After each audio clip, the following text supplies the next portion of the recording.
Lahore master plan 2050 पर अमल दरामद नहीं हो सकेगा। लाहौर हाईकोर्ट ने मास्टर प्लान के खिलाफ दायर दरख्वास्त पर अबूरी तहरीरी हुक्मनामा जारी कर दिया है। 25 जनवरी तक प्लान पर अमल दरामद रोक दिया गया है। अदालत ने आइंदा समात पर पंजाब हुकूमत समेत दीगर से जवाब भी तलब कर लिया है। लाहौर मास्टर प्लान पर अमल दरामद रोक दिया गया। लाहौर हाई कोर्ट ने अबूरी तहरीरी हुक्मनामा जारी कर दिया। 25 जनवरी तक मास्टर प्लान पर अमल दरामद को रोका गया है। आइंदा समात पर पंजाब हुकूमत समेत दीगर से जवाब तलब। दरखास्त में अहम नौइयत के निकात उठाए गए। अबूरी हुक्म में ये सब कुछ दर्ज है। मजीद बात होगी। समा के नुमाइंदे अरशद अली हमारे साथ हैं। अरशद अली, बताइए इसके क्या क्या निकात है दीगर? जी बिल्कुल, जो है वो जस्टिस शाहिद करीम ने 2 सफ़ात पर मुश्तमिल ये तहरीरी हुक्मनामा जो है वो जारी किया है। अदालत ने अपने हुक्म में ये लिखा है कि दरख्वास्त में अहम कानूनी निकात उठाए गए हैं और दरख्वास्त को ये बाकायदा समात के लिए मंजूर किया जाता है। इसके साथ साथ अदालत ने ये भी कहा है कि दरख्वास्त गुजार के मुताबिक मनसूबा LDA के मास्टर प्लान रूल्स 2014 की खिलाफ वर्जी करता है। और इसके साथ साथ अदालत ने यह भी लिखा है कि दरख्वास्त गुजार के मुताबिक मनसूबा माहौलियाती तब्दीलियों को मद्देनजर रखते हुए नहीं बनाया गया। अदालत ने करार दिया कि फ्रीकैन को हदायत की जाती है कि 25 जनवरी को जवाब जमा करवाएं। अदालत ने आइंदा समात तक मास्टर प्लान 2050 पर अमल दरामद भी रोक दिया है। जी बहुत शुक्रिया, आपने इस बारे में अपडेट किया। अपनों को नवाजने का मंसूबा चौधरी परवेज इलाही के लिए मुश्किल का बाइस बन गया। ज़राए के मुताबिक लाहौर के मास्टर प्लान में कमीशन देने वाले परवेज इलाही से रकम वापसी का मुतालबा कर रहे हैं, दबाव डाल रहे हैं कि उन्हें हिस्से की रकम वापस की जाए। जल्दबाजी में मंजूर किए गए लाहौर मास्टर प्लान पर अदालती हुक्म के बाद अमल दरामद रोक दिया गया है। जिन फाइल्स का जिक्र किया, अपनों के नवाजने के लिए जिन गैर कानूनी इक़दाम को उठाया, आज मुबैना तौर पर वही परवेज इलाही के लिए मुश्किल का बाइस बन गए। ज़राए से पता चला है कि ग्रीनलैंड को ब्राउन लैंड में खिलाफ कानून बदलने वाले बिडर्स सरमायाकार अब अपनी इन्वेस्टमेंट और कमीशन की मद में दी जाने वाली रकम की वापसी चाहते हैं। ज़राए कहते हैं कि परवेज इलाही इन दिनों सख्त दबाव में हैं, क्योंकि उन्होंने खिलाफ कानून कदम उठाकर जिन अफराद को नवाजा था, जिन शख्सियात से कमीशन ली थी, वो अब अपने हिस्से की वापसी का तकादा कर रहे हैं। हुआ कुछ यूँ कि चौधरी परवेज इलाही ने अहम शख्सियात को नवाजने के लिए लाहौर के नए मास्टर प्लान को कवायद के खिलाफ जाकर मंजूर किया और ऐसा कदम उठाया जो माहौलियात के लिए खतरनाक था। ये वो वक्त था जब गवर्नर पंजाब ने वज़ीर आला को एतमाद का वोट लेने का कहा, जिसके बाद परवेज इलाही ने जल्दबाजी और उजलत में न सिर्फ मंसूबा मंजूर किया बल्कि तमाम कवानीन को रौंद डाला। प्लान की मंजूरी के लिए LDA रूल्स में तरमीम की गई। 1 महीने के वक्त को मंजूरी के लिए कम करके 7 दिन किया गया। तहफ़्फ़ुज़ात और सवालात अदालत पहुँचे। मास्टर प्लान को कलअदम करार देने की दरख्वास्त दायर हुई। शहरी मियां अब्दुल रहमान ने मौक़िफ़ अपनाया। अदालती हुक्म के बरक्स रूड़ा इदारा बनाकर लाहौर के मास्टर प्लान 2050 का निफाज कर दिया गया। मास्टर प्लान के तहत न सिर्फ दरख्तों को काटने बल्कि लाहौर के इर्द गिर्द ज़रई इलाके ख़त्म होने का खदशा भी है। इस्तदा की गई है कि अदालत लाहौर के मास्टर प्लान 2050 को बदनीयती पर मबनी और गैर कानूनी करार दे। अदालत ने दलाइल सुनने के बाद लाहौर के मास्टर प्लान 2050 पर ताहुक्म सानी अमल दरामद रोक दिया है। अदालती रिमार्क्स में कहा गया कि हुकूमत के बेमकसद मंसूबों से सांस लेना मुश्किल हो गया। इस तरह के मंसूबों से मुल्की मईशत को खतरात का सामना है। अदालत ने हुकूमत पंजाब, चीफ सेक्रेटरी और मुतल्लिका फरीकैन से जवाब तलब किया है। और इसी मामले पर मज़ीद बात करने के लिए हमें ज्वाइन किया है साबिक़ सरबराह ट्रांसपेरेंसी इंटरनेशनल आदिल गिलानी साहब ने और समाजी रहनुमा डॉक्टर एजाज़ अनवर ने भी। आप दोनों हजरात का बहुत बहुत शुक्रिया वक्त देने के लिए। आदिल गिलानी साहब, पहले आप बताइएगा कि मास्टर प्लान के ख़िलाफ़ अदालत स्टे दे चुकी है, जल्दबाजी में चौधरी परवेज़ इलाही की जानिब से मंजूर किए गए इस मंसूबे को आप कैसे देखते हैं? मास्टर प्लान अप्रूव किया है 17 अक्टूबर को चीफ मिनिस्टर परवेज इलाही के दफा से उनको आए हुए कुछ हफ्ते हुए थे। उन्होंने मास्टर प्लान अप्रूव किया जिसके अंदर एग्रीकल्चर लैंड जो है वो कन्वर्ट करने की इजाजत दी हुई है कमर्शियल यूज के लिए, रेजिडेंशियल यूज के लिए। इसी के साथ जो है आप रूडा को भी देख लें जिसमें तकरीबन 2 लाख एकड़ जमीन का जो मसला है, ये सब के सब जो है ये लैंड माफिया के तहत पे हो रहा है। और ये खासकर परवेज इलाही अब चीफ मिनिस्टर अभी बने तो उन्होंने शुरू कर दिया। उससे पहले भी 10-11 के अंदर भी उन्होंने जमीनों के रूल चेंज किए थे बिल्डर्स के कहने पे। और उसमें ये था कि गवर्नमेंट रेट के ऊपर प्राइवेट लैंड दी जा सकती है। तो इसमें तो करप्शन की इंतहा है और इसको जो है हाईकोर्ट ने बहुत अच्छे तरीके से उठाया है। इसको तो मेरा ख्याल है कि पाकिस्तान की इकोनॉमी के लिए ये केस बहुत ही अहम है और लाहौर हाईकोर्ट को इस पर फुल बेंच बना के और फैसला करना चाहिए कि आइंदा कोई भी लैंड यूज चेंज करने की इजाजत एग्रीकल्चर लैंड पूरे पाकिस्तान में बैन कर दी जाए जो सुप्रीम कोर्ट। अच्छा एजाज साहब, आपसे भी कुछ ऐसे सवाल है, आप इस अदालती फैसले को कैसे देखते हैं? मास्टर प्लान में क्या क्या खराबियां थी, आप क्या बता सकते हैं? उसमें खामियां ये हैं कि पहले तो लाहौर में जो कुछ ग्रीन एरियाज हैं उनको प्रोटेक्टेड डिक्लेयर कर देना चाहिए और दूसरी बात ये है कि जितनी हिस्टोरिकल बिल्डिंग्स हैं उनके इर्द गिर्द 200 फुट तक कोई इमारत बन नहीं सकती, वो भी उस पर स्ट्रिक्टली अमल दरामद होना चाहिए।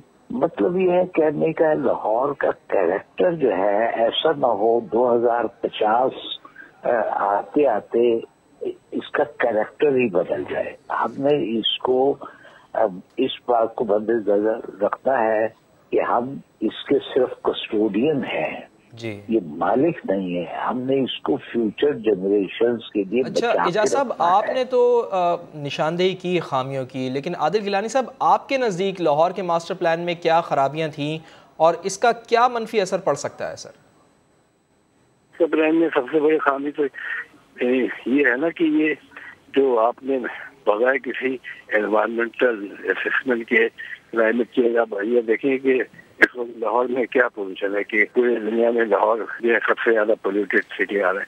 तो ये जो जब आपकी एग्रीकल्चर होती है, ग्रीन लैंड होती है, तो उसकी वजह से पोल्यूशन कम होती है। तो ये पोल्यूशन तो इसकी वजह से और रूटा बनने की वजह से पोल्यूशन लाहौर की और बढ़ जाएगी। सबसे बड़ा तो इस चीज को एड्रेस करना था, जिसके लिए कि एनवायरमेंटल एजेंसीज को देखना चाहिए था और मास्टर प्लान के जो कंसल्टेंट हैं उनका काम था, कैबिनेट का काम था, चीफ मिनिस्टर का काम था कि इसके देखें कि इसके नेगेटिव इम्पैक्ट क्या है। प्लस इसमें जो करप्शन का एलिमेंट है वो उससे भी अहम है कि वो आप अगर एग्रीकल्चर लैंड लाहौर में मास्टर प्लान में जो आ रही है उनको देखेंगे तो उसमें आपको बड़े बड़े नाम चौधरी के और ये सारे MLA MPA और ये सब मौजूद है और बिल्डर्स माफिया है। इजाज साहब, इस पहलू पर जरा रोशनी डालिएगा। एक तो ये कि जल्दबाजी में मंसूबा मंजूर कर लिया गया, अपनों को नवाजने की कोशिशें भी की गई सब में, फिर जिन डेवलपर्स ने पैसा लगाया वो कह रहे हैं हमें पैसे हमारे वापस किए जाएं। अब क्या इसको ऐसे देखा जाए कि उनको इसका नुकसान पहुंचा है, ऐसे समझा जाए इसे? ये तो बात ये है कि अभी तो मास्टर प्लान एडॉप्ट नहीं हुआ, इन्होंने पैसे कहाँ से लगा दिए हैं। अगर किसने लगाए तो ये कोलैबोरेटर्स है, इस पे कुछ छेंकी नजर आती है। तो बंदा करोड़ों रुपए तो क्या लाखों या हजारों भी नहीं लगाता जब तक उसको यकीन ना हो कि ये हो सकेगा। ये लोग बड़े चालाक होते हैं, डेवलपर्स जो होते हैं डेवलपर्स हैं, वो हमसे ज्यादा जानते हैं कि इसकी फिजिबिलिटी हो सकती है या नहीं हो सकती है। अगर उन्होंने पैसे लगाए वो भी पब्लिक के अकल के लगाए होंगे और अभी क्या चीज लगाएगी मैं तो समझ में नहीं आता। ना किससे कुछ खरीदा गया, ना किसने कुछ बेचा है। अगर कागजी फाइलें ही बेच रही हैं तो उसमें भी उन लोग एजाज साहब बात तो ये है ना कि इतनी सूझबूझ होने के बावजूद भी वो पैसे दे रहे हैं। तो जिन लोगों ने आदिल गिलानी साहब कमीशन देकर इस मंसूबे में सरमायाकारी की है, जो बिल्डर माफिया इसमें मुलविस है, उसके खिलाफ आप क्या समझते हैं, क्या कार्रवाई होनी चाहिए? यहाँ पर जो है इन्वेस्टमेंट जिसने की है, क्योंकि 17 अक्टूबर को ये अप्रूव हुआ है मास्टर प्लान, तो जाहिर है 17 अक्टूबर अभी मुश्किल से 2-3 महीने निकले, अभी तो किसी ने नहीं खरीदा पहले से होगा। जिन्होंने खरीदा हुआ है इन्वेस्टमेंट के लिए उनकी लिस्टें बननी चाहिए और उनको नैब के हवाले करना चाहिए। अच्छा, वजह यह है कि ये चीज हुई गलत है। एग्रीकल्चर लैंड को अब पाकिस्तान का वक्त आ गया है कि we must ban it forever. और इजाज साहब आप क्या समझते हैं, मुस्तकिल तौर पर ऐसी मंजूरियों के खिलाफ क्या इक़दाम होने चाहिए? तो हम देखते हैं रूडा को भी हाईकोर्ट ने रोका हुआ है। वहाँ बेशुमार हजारों लोग मुतासर होने के खदशे में है। वो तो बड़े भरे पड़े गुस्से से मुजाहरे भी कर रहे हैं जमीनें जबरदस्ती उनसे खरीदी जा रही हैं और वो उन्होंने दोषी नहीं है, पोजेशन नहीं दिया। ये तो मास्टर प्लान में बड़ा कुछ कर रहा है, ये शेखपुरे तक और शरदपुर तक भी कोशिश कर रहा है उसमें भी, और कुछ और 62 लोगों की जमीनें भी इस पे शामिल कर रहा है ताकि जिसका की कीमत ज्यादा नहीं वहाँ तो यानी किनारों और बल्लों के हिसाब से जो बंदरबाग होगी, ये तो बड़ा खौफनाक, ये जिस मुआशी बदहाली से अब गुजर रहा है इससे कहीं ज्यादा होने का इम्कान है। इसी वक्त रोक दिया जाए तो ठीक है, बजाय इसके कि हाफ डेवलप होके तो फिर रोकने की कोशिश जब तो नहीं रोकी। डॉक्टर एजाज अनवर, आदिल गिलानी साहब, बहुत शुक्रिया इस अहम मौजू पर आप हमारे साथ थे, हमें वक्त दे रहे थे, बात कर रहे थे। आगे बढ़ते हैं और आपको बताते हैं कि सिंध में बल्दियाती इंतखाबात का दूसरा मरहला 15 जनवरी को ही होगा। इलेक्शन कमीशन डट चुका है, इंतखाबात मुलतवी करने के लिए सिंध हुकूमत की दरख्वास्त मुस्तरद कर दी गई है। महकमा बल्दियात का नोटिफिकेशन आइन और कानून के खिलाफ करार दे दिया है। इस्लामाबाद से जुल्करनैन इकबाल की रिपोर्ट देखिए। सिंध में बल्दियाती इंतखाबात के दूसरे मरले के शेड्यूल में कोई रद्दोबदल नहीं होगा। इंतखाबात 15 जनवरी को होने थे, इसी दिन होंगे। इलेक्शन कमीशन ने 2 टोक फैसला सुना दिया। चीफ इलेक्शन कमिश्नर की जेर सदारत हंगामी इजलास के दौरान इलेक्शन कमीशन ने सिंध हुकूमत की इंतखाबात मुलतवी करने की दरखास्त मुस्तरद कर दी। फैसले में कहा गया है कि सिंध हुकूमत का नोटिफिकेशन आइन की रूह और सिंध लोकल गवर्नमेंट एक्ट 2013 के खिलाफ है। फैसले के मुताबिक इलेक्शन शेड्यूल जारी हो जाए तो हदबंदी में कोई तब्दीली नहीं हो सकती। चीफ सेक्रेटरी और IG सिंध पुरअमन पोलिंग के लिए फुल प्रूफ इंतजामात यकीनी बनाएं। इलेक्शन कमीशन ने हसास तरीन और हसास पोलिंग स्टेशन पर फौज और रेंजर्स तैनाती के लिए वजारत दाखिला से दोबारा रुजू का भी फैसला किया। इलेक्शन कमीशन के मुताबिक सैलाबज़दा इलाकों का सर्वे कराया गया और सूरत हाल पोलिंग के लिए मौजू होने पर ही इंतखाबात का फैसला किया गया। इलेक्शन कमीशन के अफसरान कराची और हैदराबाद में फील्ड विजिट करके इंतजामात को यकीनी बनाएंगे। जुल्करनैन इकबाल, इस्लामाबाद। वज़ीर इत्तला सिंध शर्जील इनाम मेमन का कहना है कि MQM पाकिस्तान के मुतालबे पर सिंध हुकूमत ने 10-1 का नोटिफिकेशन वापस लिया। कानून के मुताबिक इलेक्शन कमीशन सूबाई हुकूमत के इख्तियारात पर उंगली नहीं उठा सकता।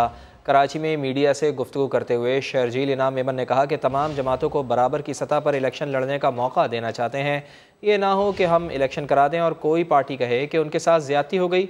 पुलिस और रेंजर्स ने इलेक्शन के लिए इजाफी नफरी देने से माजरत कर ली है। थ्रेट अलर्ट मौजूद है, कोई नाखुशगवार वाक़या हुआ तो जिम्मेदार कौन होगा?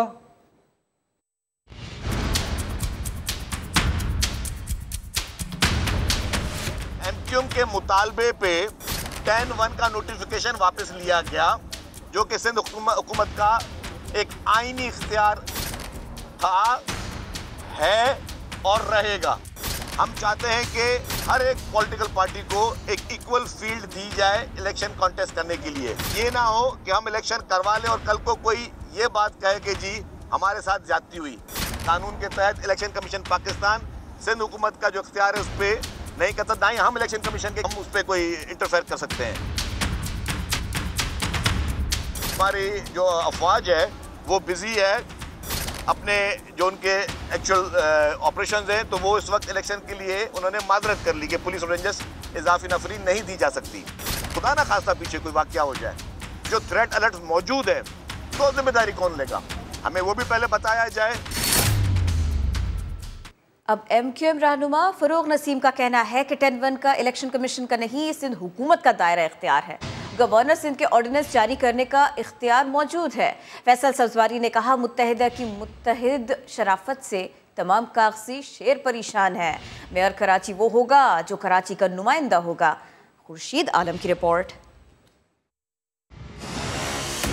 मौजूदा हल्काबंदियों पर कराची और हैदराबाद के बल्दियाती इलेक्शन क्यों मंजूर नहीं? MQM के माहिर कानून बैरिस्टर फरोग नसीम सामने आ गए। बहादुराबाद मरकज कराची में प्रेस कॉन्फ्रेंस करते हुए फरोग नसीम ने कहा कि कराची के हुकूक के लिए मुतनाज़ा हल्काबंदियों को ठीक किया जाए। इलेक्शन कमीशन का 10-1 में जुरिस्डिक्शन नहीं है, फिर भी कोई इलेक्शन होते हैं तो उसकी कोई कानूनी हैसियत इसलिए नहीं होगी क्योंकि ये ऑर्डर वॉइड है, और वॉइड ऑर्डर जो है उसकी कोई लीगल एप्लीकेशन नहीं होती। ऑर्डिनेंस का इख्तियार गवर्नर साहब के पास है, वो हमेशा रहेगा। MQM के सेनेटर फैसल सब्जवारी ने कहा, सिर्फ बैनर्स लगाने से कराची को हक नहीं मिलेगा। ये चाहते हैं कि कराची का जिला वस्ती, जिला कोरंगी, जिला गरबी, जिला Sharki, Hyderabad district Hyderabad municipal corporation का जो एरिया है, वो सारे के सारे लोग अगले 4-5 बरसों तक कम अज कम अपने बुनियादी मसाइल के हल के लिए मजीद तड़पें। मुत्तहिदा की मुत्तहिद शराफत से ना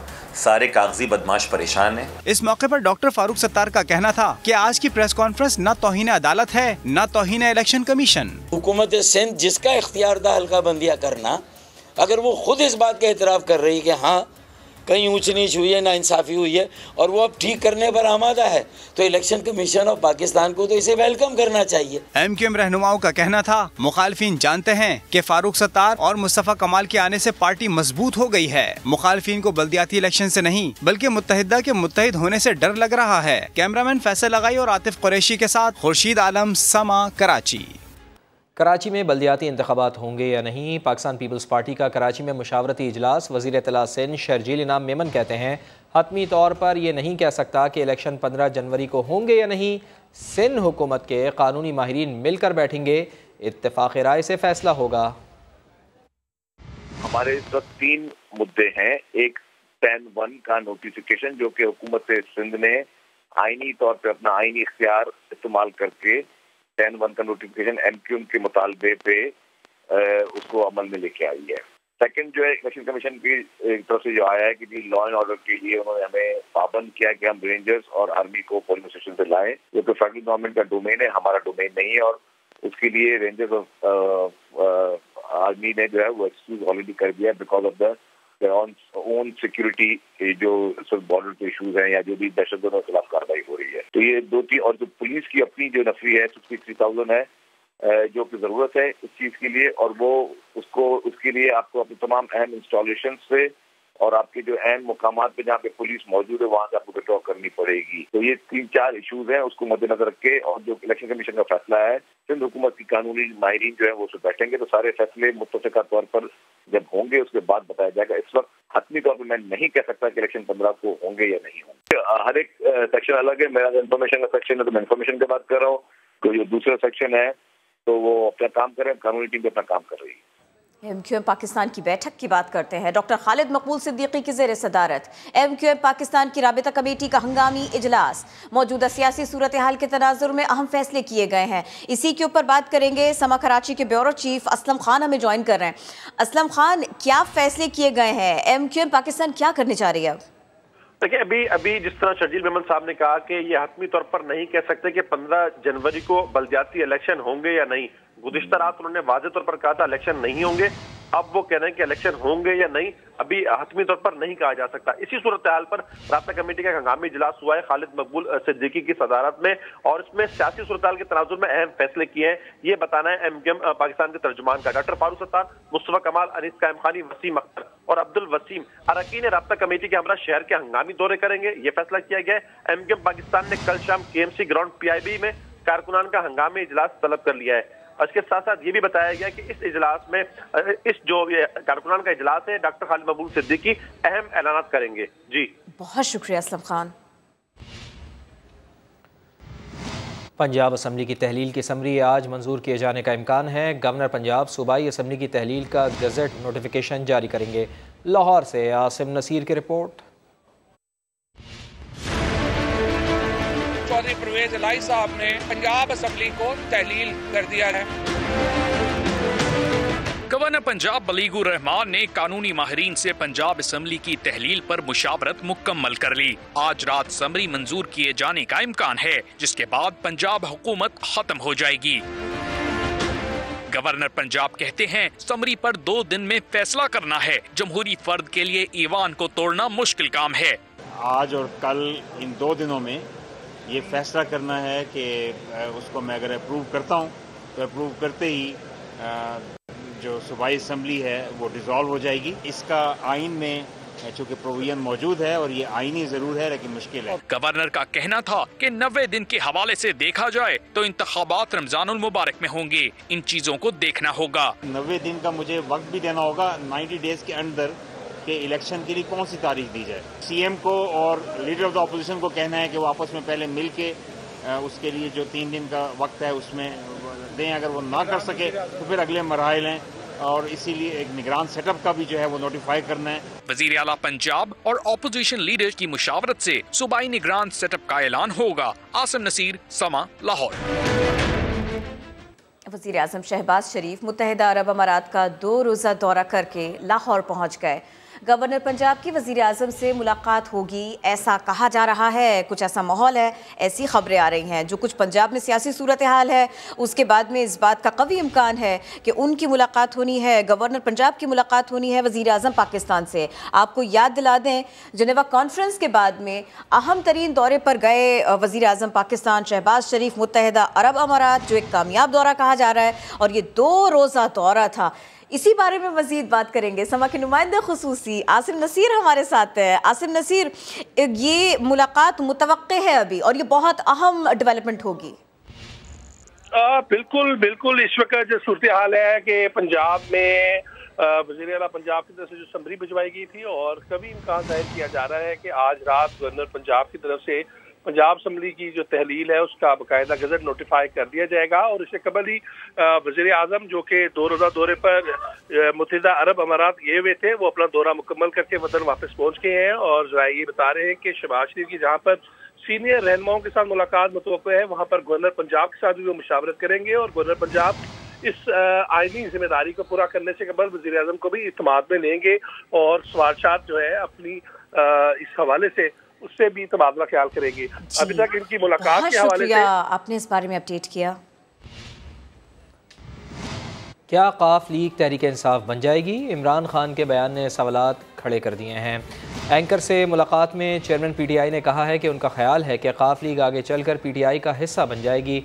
उन्हें लग रहा था कि 186 अरकान पूरे नहीं हो पाएंगे। इमरान खान ने मज़ीद क्या कहा, पंजाब के हवाले से और खैबर पख्तूनख्वा असम्बली के हवाले से आपको बताएं कि निगरान सेटअप को तूल नहीं दे पाएंगे, ऐसा इमरान खान का कहना है।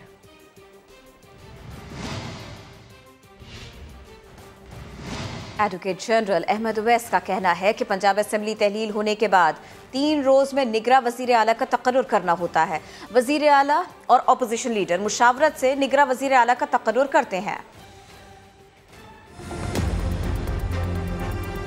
परवेज इलाही की जानिब से पंजाब असेंबली तहलील करने की समरी गवर्नर को इरसाल करने के मामले पर एडवोकेट जनरल पंजाब अहमद अवैस ने समा से खुसूसी गुफ्तगू करते हुए कहा कि अगर फ्री कैन में कोई मुज़ाकरात नहीं होते तो स्पीकर की सरबराही में कमेटी बनेगी। आर्टिकल 224(a) के अंदर यह है कि अगर वो leader of the opposition, leader of the house जो है, ये बैठ के 3 दिन के अंदर ये फैसला करेंगे।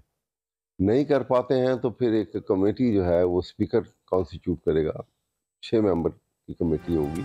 एडवोकेट जनरल का मजीद कहना था कि इलेक्शन कमीशन निगरान वजीर आला का तकर्रुर करेगा। निगरान सेटअप आने के बाद 60 से 90 रोज के अंदर नए इलेक्शन होंगे। 60 दिन में उनको प्रोसेस जो है मुकम्मल करना था, इलेक्शन करवाना।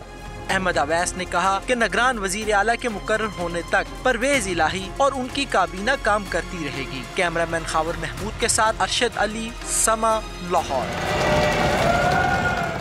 पहले 23 दिसंबर को यू टर्न और अब नई डेडलाइन। वज़ीर आला महमूद खान ने पंजाब असम्बली की तहलील के बाद 14 जनवरी को खैबर पख्तूनख्वा असम्बली तहलील करने का फैसला कर लिया है। पेशावर से देखिए सज्जाद हैदर की रिपोर्ट। सियासी गर्मा गर्मी। खैबर पख्तूनख्वा में वज़ीर आला के खिलाफ तहरीक अदम एतमाद आई, ना ही गवर्नर ने एतमाद का वोट लेने की हिदायत की। ताहम पंजाब में हलचल के बाद वज़ीर आला महमूद खान ने एक बार फिर खैबर पख्तूनख्वा असम्बली तहलील करने की डेडलाइन दे डाली। कहते हैं पंजाब असम्बली तहलील होने के बाद 14 जनवरी को एडवाइस गवर्नर को भिजवा दूंगा। गवर्नर खैबर पख्तूनख्वा गुलाम अली का वज़ीर आला महमूद खान को असम्बली तहलील न करने का मशवरा।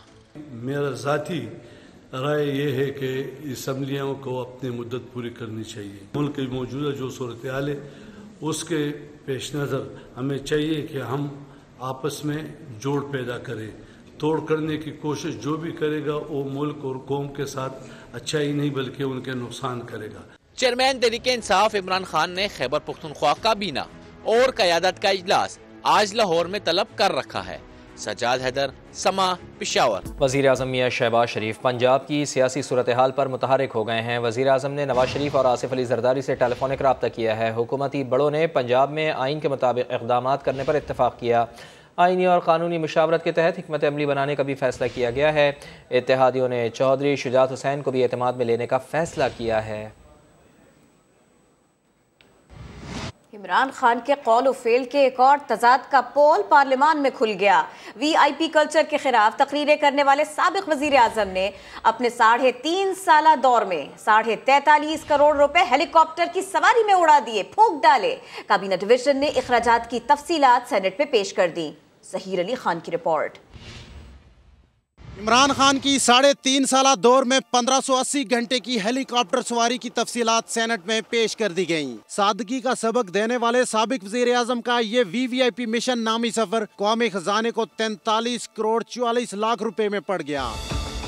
हुकूमती अरकान ने ईवान में PTI को आईना दिखा दिया। VVIP मिशन कहाँ जाते थे, जो कहते थे और जिनकी इलेक्शन कैंपेन में बल्ला ऐसे आ जाता था, स्टॉप VIP मूवमेंट स्टॉप। फिर पूरी कौम ने देखा कि जिस तरीके से घंटों लोगों को जलील, इन्होंने उस वक्त भी कौम को बेवकूफ बनाया। इनके वज़ीर आज़म और इनके वज़रा साहिबान को ये नहीं पता था कि ये फ्लाइंग जो कैलकुलेशन होती है पर आवर होती है। अपोजिशन लीडर शहजाद वसीम ने जवाब में इल्जाम तराशियों का सहारा ले लिया। अब बलदाती इलेक्शन इस्लामाबाद में हुआ जा रहा था, चंद घंटे पहले वहां से भी दबा के भाग गए और आज खबर यह है कि अब कराची से भी ये भाग रहे हैं, क्योंकि ये अब गली मोहल्ले के इलेक्शन के भी काबिल नहीं रहे। सेनेटर रुबीना खालिद ने मुल्क में आटे के हालिया बहरान का जिम्मेदार पंजाब हुकूमत को करार दिया, तो सेनेटर मुश्ताक अहमद ने आटे की अफगानिस्तान स्मगलिंग का मामला भी उठा दिया। चेयरमैन सेनेट ने PIA के जहाजों की खस्ता हाली पर मुफस्सल रिपोर्ट तलब करते हुए इजलास पीर 3:30 बजे तक मुलतवी कर दिया।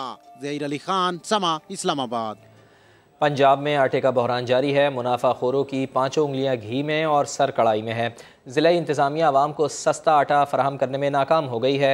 लोगों को कतारों में धक्के खाने के बावजूद आटा नहीं मिल पा रहा। चक्की का आटा 160 रुपये फ़ी किलो तक जा पहुँचा है। उस्मान अलीम की रिपोर्ट। पंजाब में आटे का बहरान, हुकूमत और जिलाई इंतजामिया काबू पाने में नाकाम। एक माह में चक्की आटा 50 रुपए फी किलो महंगा, कीमत 160 रुपए फी किलो तक जा पहुंची। सरकारी सस्ता आटा मार्केट से गायब। दुकानदार 15 किलो वाला थैला 2300 रुपए तक बेचने लगे। आटे के हसूल के लिए परेशान लोगों का कहना है कि तारों में लगने के बावजूद आटा नहीं मिलता। जाएं तो कहां जाएं? लाइनों में लगना पड़ता है, जलालत होती है, आटा नहीं मिल रहा है। लाइनों में लग के भी आटा, जब लाइन खत्म पहुंचते हैं तो आटा खत्म हो जाता है। पैसे हाथ में रख के भी आटा कोई नहीं मिल रहा। बहुत आटे की किल्लत है। इस हुकूमत का क्या बनेगा? हम तो बहुत परेशान हैं। गंदुम का सरकारी रेट 2300, जबकि ओपन मार्केट में 5500 फी मन तक फरोख्त जारी है। फाइन मैदे की 80 किलो वाली बोरी 4000 इजाफे के बाद कीमत 12600 की हो गई। आटे की बढ़ती किल्लत और कीमतों में इजाफे ने गरीब आवाम के लिए 2 वक्त की रोटी भी मुश्किल बना दी। कैमरामैन अजहर इकबाल के साथ उस्मान अलीम, समा, लाहौर। सर्दी की शिद्दत में इजाफे ने चूल्हे ठंडे कर दिए। लाहौर के गुंजानाबाद इलाकों में गैस बहरान शिद्दत इख्तियार कर गया है।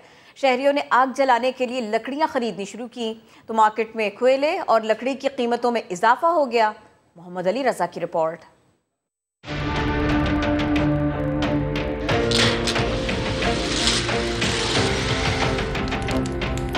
शहर में सर्दी की शिद्दत में इजाफे के साथ साथ गैस बहरान भी बढ़ता जा रहा है। गैस की बंदिश ने 2 वक्त का खाना पकाना भी मुश्किल कर दिया है। ऐसे हालात में लकड़ी और कोयला जलाना मजबूरी बनी तो इनकी कीमतें भी आसमान पर जा पहुंची। कोयला और लकड़ी 800 की कल ली थी, कल सारी दिहाड़ी सर्दी में जलाई, गैस आ नहीं रहा। आज तरफ महंगाई का आलम है, लकड़ियाँ भी नहीं मिलती, जो मिलती हैं वो भी ब्लैक में, मतलब कि बहुत महंगी मिलती हैं। दुकानदार हजरात कहते हैं गैस की किल्लत के बायस लकड़ी की तलब में इजाफा तो हुआ है, मगर मुल्क में आने वाले हालिया सैलाब ने लकड़ी की कीमतों में इजाफा कर दिया है। लकड़ आती भी इस तरफ से ज्यादा है, ये सिंध की तरफ से, दरिया के पास से, कोटली की साइड से, तो वो उधर से तो कैरेज भी उनको बड़ी पड़ जाती। कुछ लकड़ी उन्होंने इस तरह ढेर लगाया तो जिस तरह हमने लगाए, तो वो जो सैलाब आया तो उसने तो ले जाना है सारा कुछ, तो इसकी वजह से भी फर्क पड़ जाता है। शहरियों का कहना है कि सर्दियों में गैस की बंदिश का मसला हल करने के लिए हुकूमत को मुस्तकिल इक़दाम करना चाहिए। सर्दी आई, गैस का बहरान लाई, मौसम की शिद्दत ने खुश्क लकड़ी की मांग बढ़ाई। ये लकड़ी गैस का बेहतरीन मुतबादिल तो है, मगर कीमत इतनी कि शहरी दे रहे हैं दुहाई। कैमरामैन जवाद याहिया के साथ मोहम्मद अली रजा, समा, लाहौर। और कराची के सारिफीन के लिए बिजली की कीमत में 4 रुपये 49 पैसे इजाफे की मंजूरी दे दी गई है कि इलेक्ट्रिक सारिफीन के लिए मुख्तलिफ कैटेगरीज़ के लिए कीमतों में 1 रुपये 49 पैसे से 4 रुपये 49 पैसे तक इजाफा होगा। फैसले से सार्फिन पर 16 अरब रुपए का बोझ पड़ेगा। नेपरा ने यकसा टैरिफ के हवाले से दरख्वास्त पर फैसला जारी कर दिया है। वफाकी हुकूमत ने डिस्कोज और के इलेक्ट्रिक के यकसा टैरिफ के लिए दरख्वास्त दी थी। इजाफी एडजस्टमेंट जनवरी से अप्रैल 2023 तक 4 माह में वसूल की जाएगी।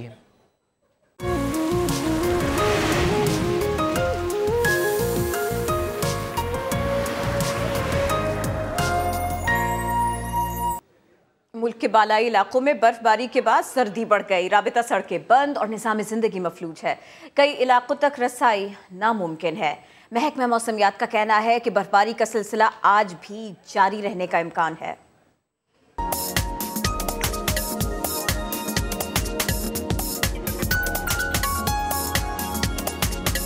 आसमान से गिरते रुई के गालों ने सरसब्ज दरख्तों और बुलंदबाला पहाड़ों पर डेरे जमा लिए।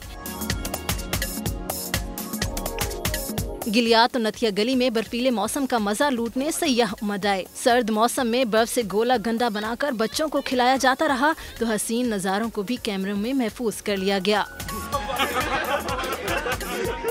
हम यहाँ नथिया गली आए हुए हैं और यहाँ पे रईस खाना में बहुत बर्फ भी है नथिया गली, और हमें बहुत मज़ा आ रहा है। हम स्नोमैन बना रहे हैं। माहौल यहाँ पे बड़ा बेहतरीन है, तो चल हम सबको कहते हैं कि आए चक्कर लगाएं। लाहौर में तो बारिश हो रही थी, यहाँ आकर बहुत ज़्यादा ठंड लग रही है और स्नोफॉल भी बहुत ज़्यादा हुई है। बहुत मज़ा आ रहा है। हम एक दूसरे के ऊपर बर्फ ठाके मार रहे हैं, स्लाइड्स वगैरह ले रहे हैं, फोटोग्राफी वगैरह कर रहे हैं। होटल मालकान के मुताबिक सयाहों के लिए यहाँ मुकम्मल इंतजामात हैं। इंतजामिया भी मुतहरिक है, जहाँ मशीनरी की मदद से सड़कों को क्लियर किया जा रहा है। ठंडे ठार मौसम में आग जलाकर गर्मा गर्म चाय पीने का भी मजा अलग है। दूसरी जानिब सवात के बलाई इलाकों में 3 दिन से जारी बर्फबारी का सिलसिला रुक गया।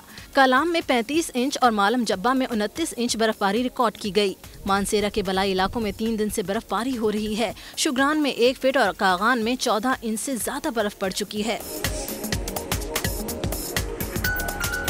चित्राल का पारा बर्फबारी के बाद -6 तक गिर गया, जबकि आजाद कश्मीर के बलाई इलाकों में बर्फबारी से निज़ाम ज़िंदगी मफलूज है। वादी नीलम में बेशतर राब्ता सड़कें बंद हैं। वादी जहलुम को बाग से मिलाने वाली शाहराह सद्दन गली